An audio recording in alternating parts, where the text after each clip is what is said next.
All right, little windy out here, but it's nice and sunny, so let's do an update on the front. It is June 15th, 2020, 710A, Orange County, California. We have a grape doing its thing, growing up this fence just as it is intended. This thing is flopping all over the place.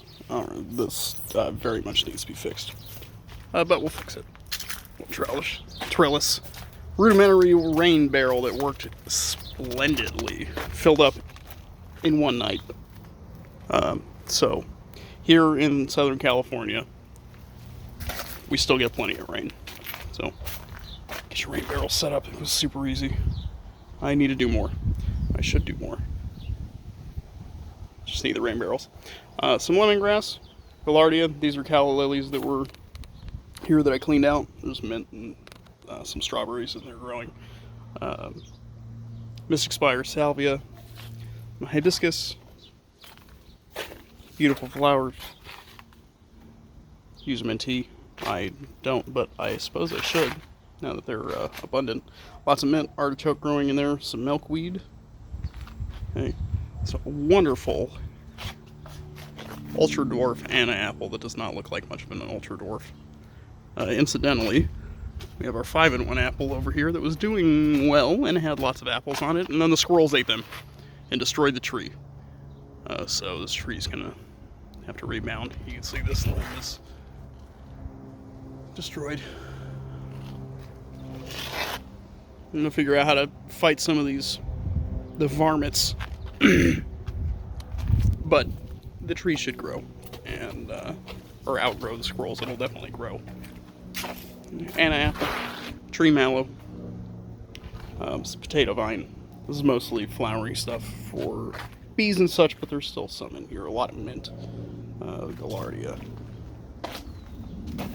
more hibiscus, huge patch of mint, huge, right? There's a raspberry in there too. Obviously we have our grape growing up and along the gutter. Tied it up just with some green garden ties. It's doing really well. And our little shade garden over yonder. Let's come over here real quick. There's a Santa Rosa plum growing here. It's doing okay. I'm going to put a guild under it because all these other trees that have the guilds are doing extremely well. Partially because they're getting water constantly. Yeah. Oh, here we go. Finally got some mulch down in the entire front. So we're not done yet, but we're pretty much covered here. Got some spots that need to be worked on, but persimmon's doing well. It got way overwatered and turned yellow, but it's growing really well. Over here, macadamia nut, also doing extremely well.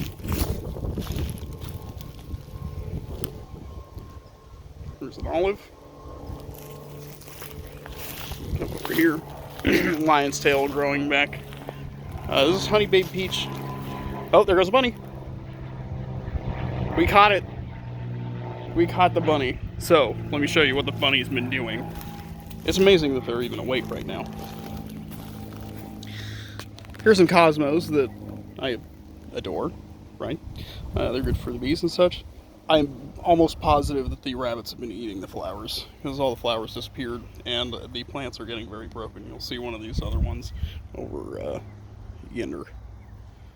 But we have some mint and a fall gold raspberry, marigolds, purple basil, some chard, and a rapini that popped up. Over here we have some test asparagus. I wanted to see how they did. I bought some bare root from, they were just in a bag at Home Depot or Lowe's. And there were 3 of them, and they grew. So we'll see how these do next year, and then I'll start a bigger patch next year elsewhere. More deliberate Lots of mint. These were mint, big mint patches. Okay, we have this apium, cotton candy apium, which is the best fruit I've ever had. And I'm trying to air graft or air layer these two sides. Did it with a fig tree last year and with the loquat. The fig made it, the loquat did not.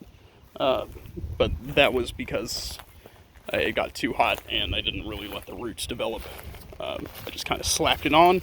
But these were trimmed down. Watch a video on air layering or air grafting. I don't remember what it's called, what the official term is.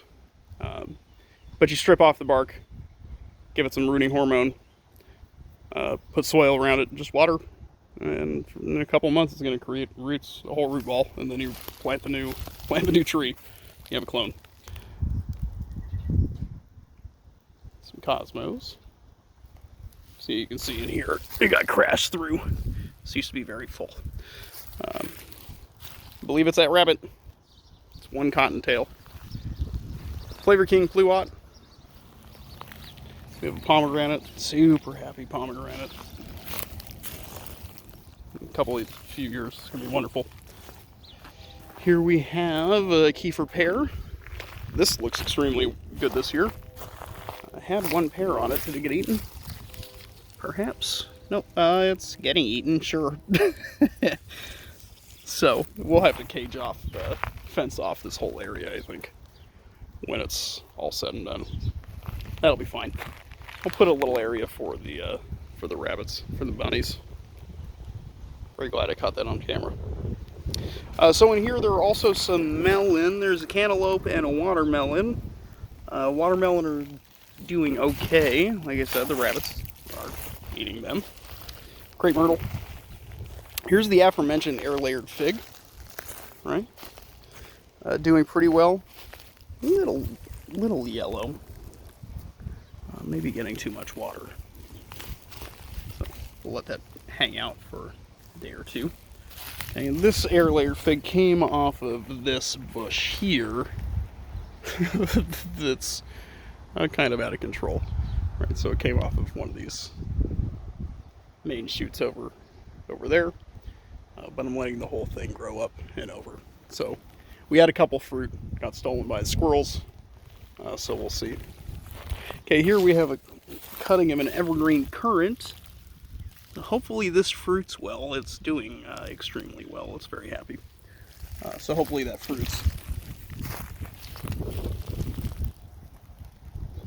Okay, we have some corn, some blue corn, marigolds, and a trio of apple mints growing.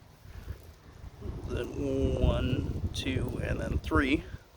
It's excellent. Watermelon, getting a little eaten, but that's okay. And some cantaloupe in there.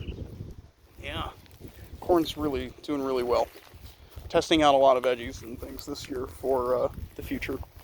Here we have some corn and some lavender that I believe is getting too watered. I think a lot of these things that are yellow are just getting overwatered. But I'm trying to start this area here. A little bit sandier patch. We'll get some strawberries in here next year. Right now there's some borage. So we'll be using that to great effect for lots of things. Spots where borage once were are extremely abundant. So we'll be doing more of that in the future. Some Gaillardia, Ceanothus, right, attracting the bees, pulling in the nitrogen. And calendula throughout the yard, amongst other plants. Here we have an almond that's not doing super well. I can't figure out why it didn't want to send out any leaves this year. Planted it bare root, same time I would have planted any of the other bare roots this year. Didn't like it. So what happens, right? We kill plants as much as we don't want to, or it may seem like some of us are such green thumbs that we would never lose a plant. We do all the time, right? Then sometimes we save them, like that Cleveland sage that got trampled or rolled in by a coyote or something a zillion times before I pulled it out of the ground. So we're going to put it over here. And then we have our sage garden, like, mostly for the bees. Some things in here. There's some lavender in here, rosemary. The sage is extremely pungent, so not edible, but definitely it has other uses. Some Biblis sage, bougainvillea, right? Lavender back in here. And then some honeysuckle and potato vine and Texas sage. So there's the front for a little tea tree plant, gardenia, or mixture of permaculture and bee plants and other native stuff going on here. All right, we'll see you next time. Strawberries, a couple onions, a rose. Bye.